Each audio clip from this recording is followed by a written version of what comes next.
Episode के start में हमको एक लड़के को दिखाया जाता है जिसका नाम तनाका होता है। वो किसी पेड़ के नीचे आराम से सो रहा होता है। वहाँ पर चिड़ियों की आवाज़, ठंडी हवा चल रही होती है। तभी हमको एक लड़का दिखाया जाता है जो तनाका के पास जा रहा होता है। उस लड़के का नाम ओता होता है, जो तनाका का दोस्त होता है। ओता तनाका के पास आकर उससे पूछता है कि तनाका तुम यहाँ कर क्या रहे हो। तनाका धीरे से आँख खोलता है और ओता को देखकर बोलता है, मौसम अच्छा है और हवा भी अच्छी चल रही है। छोटी छोटी बर्ड्स अपनी सुरीली आवाज़ें बोल रही हैं। आजकल के लोग भूल ही गए हैं कि ये नेचर कितना अच्छा है। इसे अपने बॉडी के हर इंच से एक्सपीरियंस ना करना बर्बादी है। क्या तुम ऐसा नहीं सोचते? मतलब तनाका ओता को बोल रहा होता है कि भाई मुझे डिस्टर्ब मत कर, मुझे सोने दे। यहाँ सुन ओता तनाका को गुस्से में देखने लगता है और बाद में पता चलता है कि तनाका भाई साहब स्कूल के पीछे वाले गार्डन में आराम से झपकी ले रहे हैं। सीन शिफ्ट होता है और ओता तनाका को उठाकर क्लासरूम में ले आता है। ओता तनाका के दोस्त उनको गुड मॉर्निंग बोलते हैं और ओता भी उनको गुड मॉर्निंग बोलता है। तनाका भी अपने डेस्क को देखकर ओता को थैंक यू बोलता है और जमाई लेकर फिर सो जाता है। तनाका को देख उसके दोस्त उसका मजाक उड़ाते हुए बोलते हैं, अरे तुम अपने पैरों का इस्तेमाल तो कर लिया करो क्लासरूम में आने तक के लिए।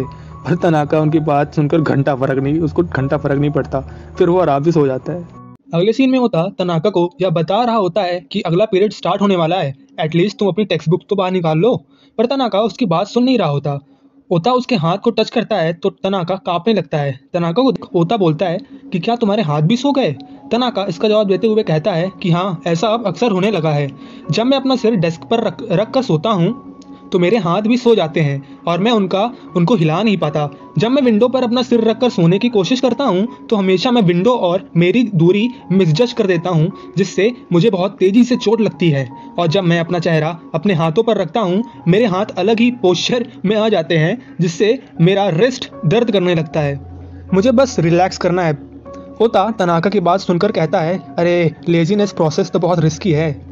सीन शिफ्ट होता है और हमको ओता और तनाका को दिखाया जाता है जो कि सेल्फ स्टडी कर रहे होते हैं। तभी तनाका अपना वर्कशीट का काम करके सोने जा रहा होता है। तभी ओता पूछता है, तुम ये क्या करने जा रहे हो?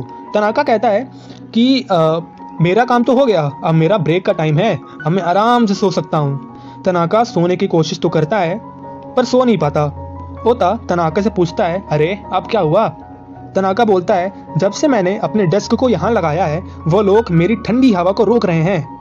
ओता उसकी बात सुनकर कहता है, मुझे तो लगा था कि तुम कहीं भी सो सकते हो, पर ऐसा नहीं है ना। तनाका जवाब देते हुए कहता है, किसी वजह से मैं रिलैक्स कर नहीं पा रहा। मैं अपनी जगह से ज़्यादा दूर भी नहीं हूँ, लेकिन उससे ज़रूरी यह समय सेल्फ स्टडी का है। भगवान द्वारा दिया गया एक अवसर। मुझे बिना किसी समझौते के इस स्थिति का सामना करने की ज़रूरत है, यह जानते हुए कि मैं कितना आलसी हूँ। मुझे गिल्ट फील भी होता है जबकि अन्य क्लासेस के स्टूडेंट्स मेहनत से पढ़ाई कर रहे हैं। मैं उस भावना का स्वाद लेना चाहता हूँ। ओता उसकी बात सुन ही रहा होता है कि तभी ओता को कोई बुला लेता है और ओता चला जाता है। उसी समय डेस्क से उठकर लड़कियां भी चली जाती हैं और ठंडी हवा आने लगती है। ठंडी हवा को महसूस कर तनाका को नींद आने लगती है और तनाका कुछ इस प्रकार सोता है।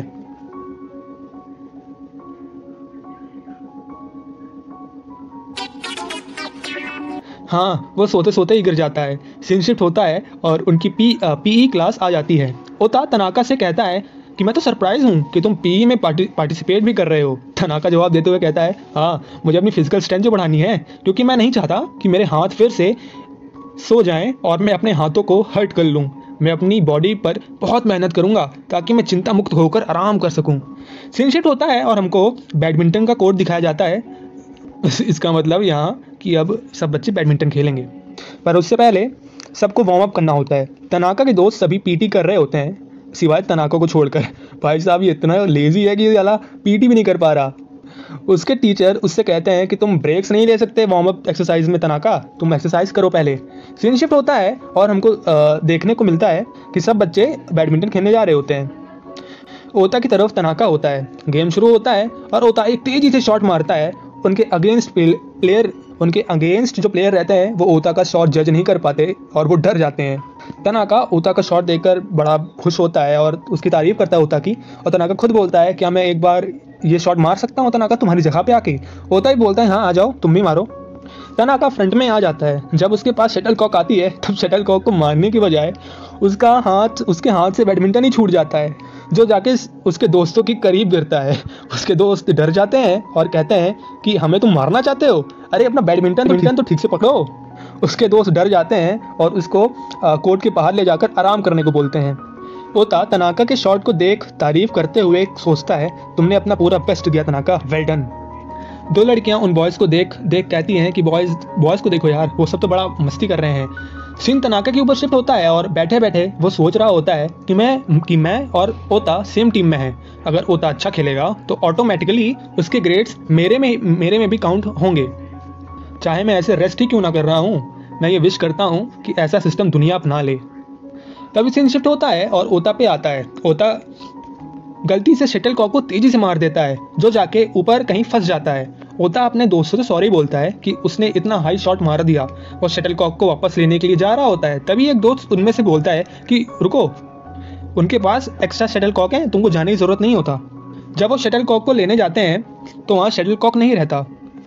तभी ओता शटल कॉक को ढूंढ लेता है, जो कि तनाका के बालों पर रखे होते हैं और तनाका आराम से सो रहा होता है। तनाका इतने क्यूट तरीके से सो रहा होता है कि वो सब उसको जगाने का मतलब घूरने लगते हैं। कि ओता ऊपर फंसी शटल कॉक को लेने चला जाता है और उनमें से एक दोस्त तनाका को देख बोलता है कि उसे मुझे उठाने का मन नहीं कर रहा, ओता तुम उसी कॉक को ही ले आओ।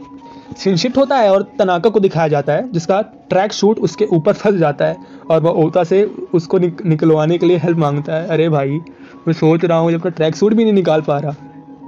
ओता उसका ट्रैक सूट फंसे देख उसको दया आती है और वो जाकर उसकी मदद करता है। सीन शिफ्ट होता है और ओता तनाका कैंटीन की ओर जा रहे होते हैं। तनाका ओता से कहता है कि आज मैंने बहुत मेहनत की भाई, मैंने पी क्लास में बहुत मेहनत की। ओता कहता है तुम इसे सोने को मेहनत कहते हो। फिर तनाका और ओता काउंटर के पास जाकर खड़े हो जाते हैं और वो क्या खाना है डिसाइड कर लेते हैं। तनाका ओता से कहता है, क्या तुम मेरे खाने के पैसे दे सकते हो, मैं तुम्हें बाद में लौटा दूंगा।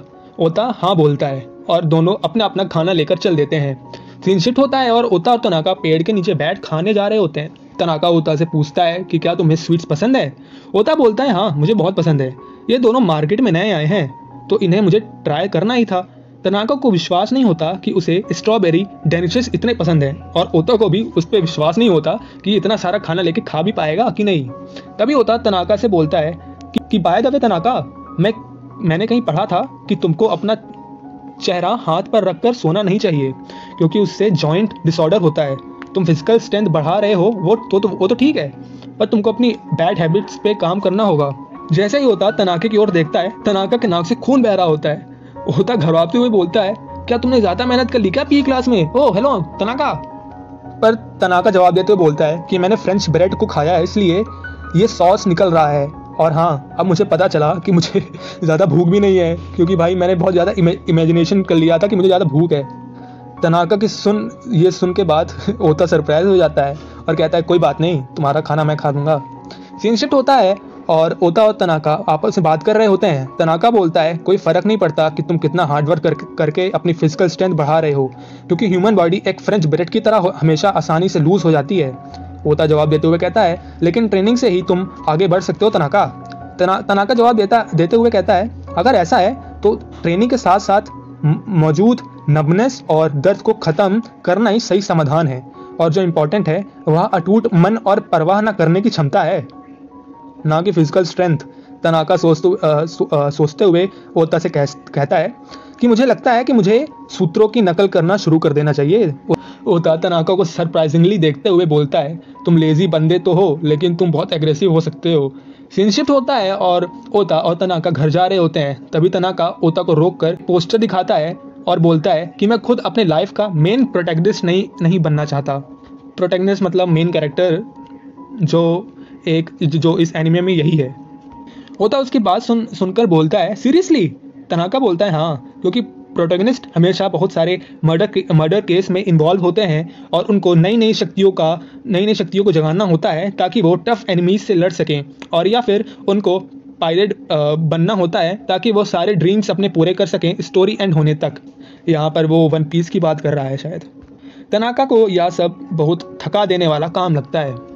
तनाका या मतलब ओता या सुन बोलता है, वैसे प्रोटैगनिस्ट को यही सब एक्टिव रोल ही उनको प्रोटैगनिस्ट ही बनाते हैं। तनाका उसके बाद सुन आगे बोलता है, बैकग्राउंड कैरेक्टर्स के लिए ये सब आसान है, उनमें बेसिकली कोई लाइंस नहीं होती और एक्सट्रीम केसेस में उनका चेहरा बनाया भी नहीं जाता। ओता तनाका की बात सुनकर सरप्राइज होता है, मतलब तनाका को बैकग्राउंड कैरेक्टर बनना है, मेन कैरेक्टर नहीं बनना। अगले सीन में तनाका और ओता आइसक्रीम ले रहे होते हैं और जाके एक झूले में बैठ जाते हैं। ओता तनाका से कहता है कि अगर तुम्हारी ऐसी ही हालत रही तो तुम बुढ़ापे में अकेले ही रह जाओगे। तभी एक बच्चा ओता के पास आकर कहता है कि मेरी फुटबॉल पेड़ पर अटक गई है, क्या तुम उसको निकाल दोगे भैया? ओता जाके बॉल निकाल देता है। तनाका ओता को ऑब्जर्व करते हुए कहता है, ओता भरोसेमंद है, एक्टिव रोल भी निभाता है, उसके पास गर्ल्स का अटेंशन भी है। मुझे लगता है मुझे अपनी लाइफ ओता को ही दे देनी चाहिए। तभी ओता आ जाता है और तनाका उससे पूछता है कि क्या तुम कुकिंग करना पसंद करते हो?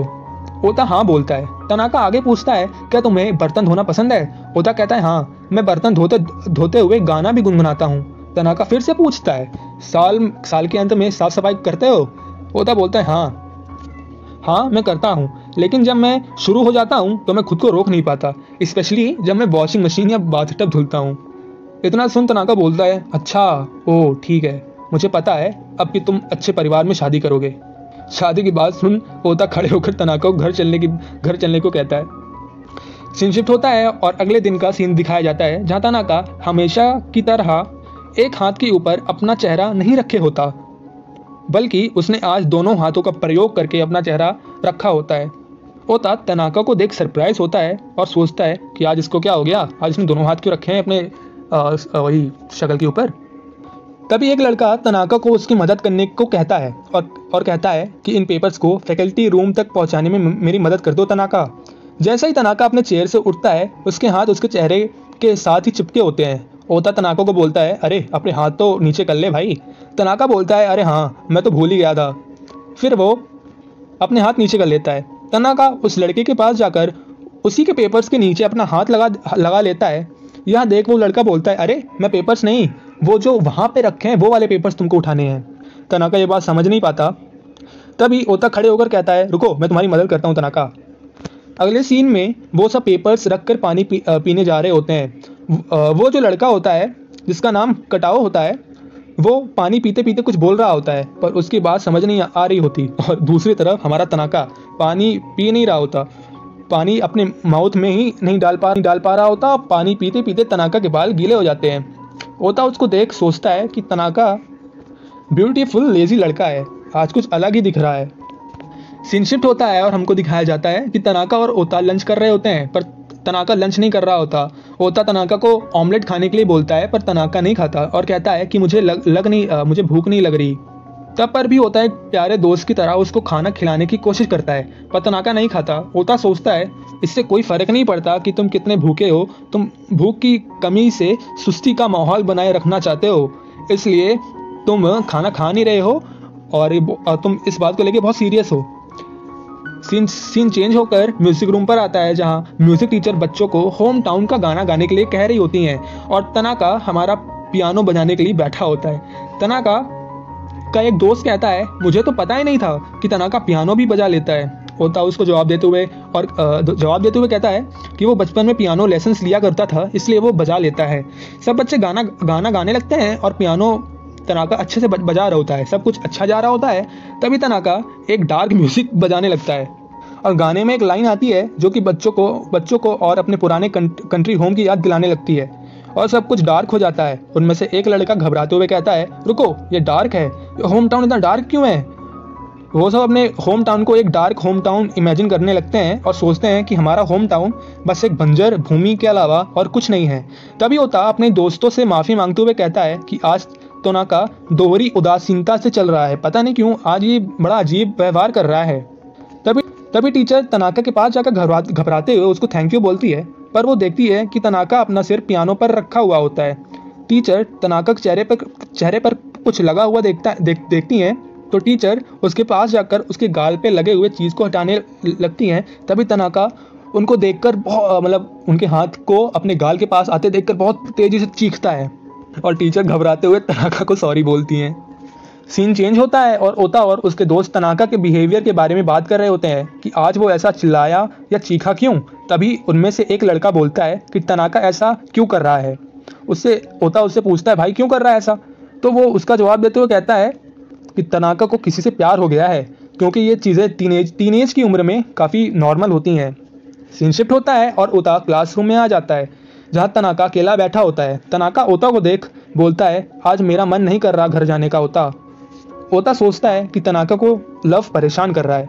ओता तनाका से माफ़ी मांगते हुए सोचता है कि काश मुझे ये पहले पता होता कि तुम लव ऑफ के चक्कर में हो। ओता तनाका को आइसक्रीम की ट्रीट देने के लिए बोलता है पर तनाका मना कर देता है। तभी ओता उसको ज़बरदस्ती उसको चलने के लिए बोलता है। तभी तनाका का बैग ओता से गलती से गिर जाता है। ओता उसके बैग की तरफ देखता है और उसकी नज़र उसकी कॉपी पर पड़ती है जहाँ लिखा होता है कि आज उसको अपना दांत चेक करवाने के लिए डेंटिस्ट के पास जाना था। अब जाके ओता को समझ आता है कि आज ये इतना नाटक क्यों कर रहा है, ऐसा बिहेवियर क्यों कर रहा था। उसका दांत दर्द कर रहा था, इसलिए आज इसने दोनों हाथों से अपना चेहरा पकड़े हुए था। और जब टीचर उसके गाल को छूने आई तब वो इसलिए चिल्लाया कि टीचर उसके गाल को ना छू लें और उसको दर्द ना हो। ओता तनाका के दांत को चेक करने लगता है और उसके बाद उठाकर उसको डेंटिस्ट के पास ले जाता है। अगले सीन में ओता और तनाका घर जा रहे होते हैं और ओता वही सब बातें सोच रहा होता है और वह सोच रहा होता है कहीं तनाका ओता से बड़ा गुस्सा तो नहीं है। ओता तनाका से पूछता है कि क्या तुम्हारा दांत दर्द कर रहा है। तनाका कहता है नहीं, एनेस्थेटिक के बाद से मुझे कुछ फील नहीं हो रहा। तभी ओता तनाका से पूछता है क्या तुमको किसी से प्यार है। तनाका मना कर देता है और कहता है नहीं, मुझे किसी से प्यार नहीं, लेकिन उससे पहले मुझे बिलीव नहीं हो रहा कि मेरा इतना प्यारा दिन दांत के दर्द से खराब चला गया। अब मुझे अपने टीथ को हेल्दी रखना होगा ताकि मुझे अब कैविटी ना हो। मैं पहले ब्रश करने का एक तरीका ढूंढूंगा। ये सब कहते कहते तनाका बेंच पर ही सो जाता है और ओता सोचता है लेजीनेस में इसका कोई जवाब नहीं, ये कहीं भी और कभी भी सो सकता है। ओता तनाका को घूरे जा रहा होता है और फिर उसको उठाकर चल देता है और चलते चलते सोचता है कि मैं तुम्हारी खुद की उदासीनता के लिए ईमानदारी से सपोर्ट करूंगा तनाका। मतलब वो उसको सपोर्ट करेगा कि वो कैसे कहीं भी सो जाता है, वो उसको उठा के ले जाने के लिए कोशिश करेगा। पीछे से यह सब बातें एक लड़की सुन रही होती है और बहुत खुश हो रही होती है। यहाँ पर पहला एपिसोड खत्म होता है।